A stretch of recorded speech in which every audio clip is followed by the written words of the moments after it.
रामायण के बारे में तो आप सभी जानते ही होंगे कि ये हिंदू धर्म के सबसे प्रसिद्ध ग्रंथों में से एक है और उसके साथ ही साथ इसकी बहुत ही ज्यादा मान्यता भी है। आपको बताते चले कि रामायण में बताई गई हर कहानी कहीं न कहीं हमारे जीवन से जुड़ी हुई है, जिसकी वजह से हमें पल पल पर उसकी बातें याद आती हैं। रामायण ग्रंथ में भगवान श्री रामचंद्र जी के जीवन से जुड़ी प्रमुख घटनाओं का वर्णन किया गया है। इतना ही नहीं, भगवान राम के साथ माता सीता से जुड़े कई घटनाओं के बारे में भी बताया गया है, जिसका प्रभाव आप आज भी देख सकते हैं। आज हम आपको कुछ ऐसी ही बातों के बारे में बताने जा रहे हैं जिसके बारे में जानना आपका बहुत जरूरी है। बताते चले कि माता सीता ने उस काल के दौरान कुछ लोगों को झूठ बोलने के लिए श्राप दिया था। माता सीता ने श्राप दिया था कि उसका प्रभाव आज भी मौजूद है। तो चलिए हम आपको बताते हैं कि आखिर कौन सी थी वो बातें जिसके कारण माता सीता को श्राप देना पड़ा और वो कौन से लोग हैं जो आज भी माता सीता के द्वारा दिए गए श्राप का फल भुगत रहे हैं। बताते चले कि ये घटना तब की है जब अयोध्या के राजा श्री दशरथ जी की निधन हुआ था।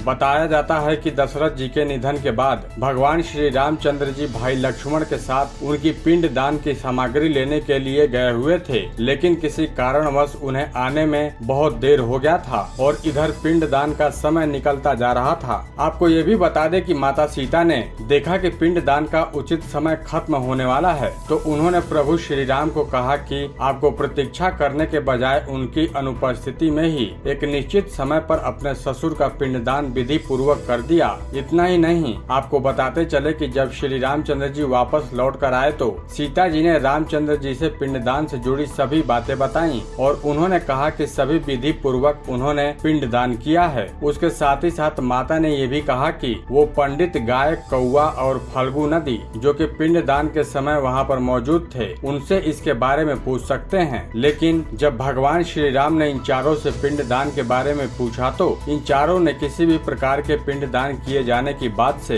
इनकार कर गए, जिसकी वजह से माता सीता नाराज होकर इन चारों को श्राप दे दिया। सीता जी ने पंडित को श्राप देते हुए कहा कि पंडित के पास कितना भी धन आ जाए पर उसकी दरिद्रता नहीं मिटेगी। इसके अलावा गाय को कहा कि हर घर में पूजा होने के बाद भी गाय को लोगों का जूठा खाना पड़ेगा। इतना ही नहीं, कौवे को श्राप मिला कि अकेले खाने से कभी भी पेट नहीं भरेगा, हमेशा झुंड में खाना खाएगा और अचानक निधन का सामना करना पड़ेगा। वहीं फल्गु नदी को सीता माँ ने श्राप दिया था कि कितना भी पानी मिल जाए लेकिन ये नदी हमेशा सूखी ही रहेगी। अब जरा सोचिए, उस युग में दिया हुआ माता सीता का श्राप ये लोग आज भी भुगत रहे हैं। तो दोस्तों, अगर आपको ये खबर अच्छी लगी हो तो आप हमें कमेंट करके जरूर बताएं और हमारे चैनल को सब्सक्राइब जरूर करें।